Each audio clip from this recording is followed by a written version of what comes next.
Hi and welcome back. Now in this chapter, we'll just go through Azure database for Postgres.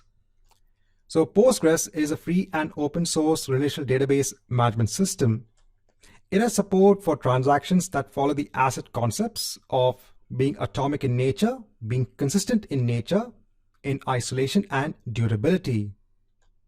It has support for views, foreign keys, triggers, and stored procedures. Now, Azure Database for Postgres is a fully managed database service. Here, the underlying platform is managed by the service itself. Here, you also get high availability backups and patching as well. So let's go ahead on to Azure and create a resource based on the service of Azure Database for Postgres. So here we are in Azure. So in all resources, let me go ahead and click on Add. So let me go ahead and search for Azure Database for Postgres. Let me go ahead and hit on Create. So over here, I'm going to go ahead and choose the simple option of a single server and hit on Create. Over here, let me go ahead and choose the resource group. Let me go ahead and give a name.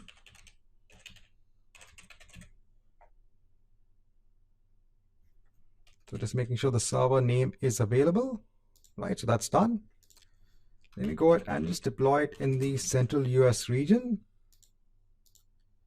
Now in the server, let me go ahead and configure a low cost option. So I can go ahead and choose basic, and I can just go ahead and choose one core, leave everything as it is and hit on OK. Over here, let me go ahead and give the details of the password. So this is my own username and password. I won't configure anything else. I'll go on to Review and Create, and let me go ahead and hit on Create. So this will just take around 4 to 5 minutes. Let's come back once the deployment is complete. Now while the database is being deployed, let's go on to Azure Data Studio. So I want to go on to actually the extensions, and I want to go ahead and search for the extension for PostgreSQL. So I can see it over here.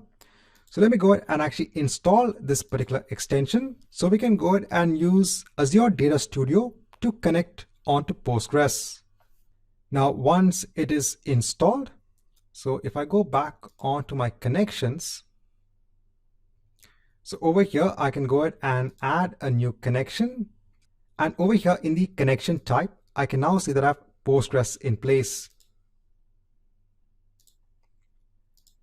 So now if I come back onto Azure, so I can see my deployment is complete. So let me go on to the resource. So again, let me first go on to connection security. Let me go ahead and add my current client IP address. And let me go ahead and hit on save. This will ensure that I can actually connect on to this Postgres database. Once this is done, let me go on to the overview. Over here, let me go ahead and take the server name.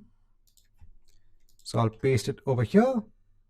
Let me go ahead and take the username as well. So I'll take the username from here, the admin username. Let me go ahead and mention the password. Let's go ahead and hit on connect.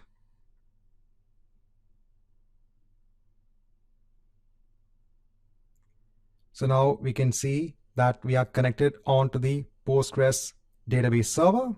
Let me go ahead and hit on a new query. So over here, we can actually go ahead and use all of these commands. So first, let me go ahead and create a new database. Now, once this is complete, let me go ahead and create the table.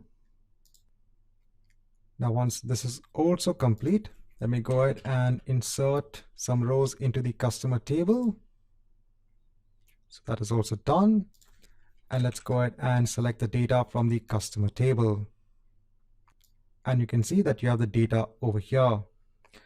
So again, in this chapter, just want to showcase how you can start using the Azure database for Postgres.